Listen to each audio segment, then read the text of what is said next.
E passiamo invece ora a parlare di sport, parliamo di calcio. La coppia Perna-Ferretti stende il San Marino sotto il diluvio e consegna la testa della classifica ai biancocelesti. Sentiamo.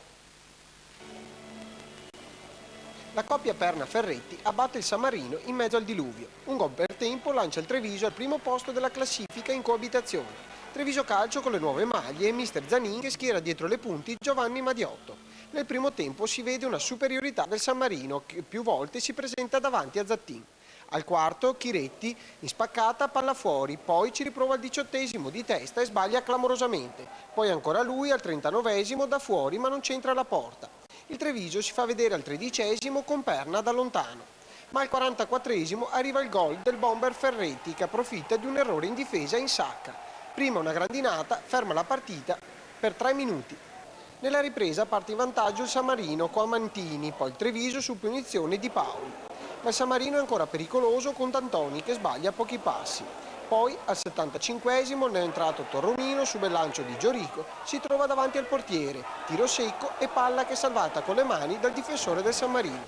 Rigore che Perna segna. Poi il San Marino si spegne e cresce il Treviso che si fa pericoloso 3 volte con Gallon, Maracchi e ancora Perna. Queste le voci dei protagonisti.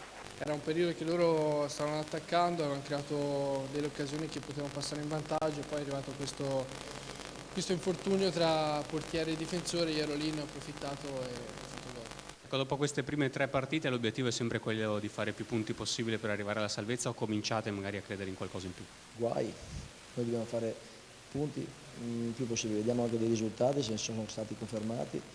Insomma, è un campionato molto particolare, noi siamo una neopromossa, deve essere la nostra costante.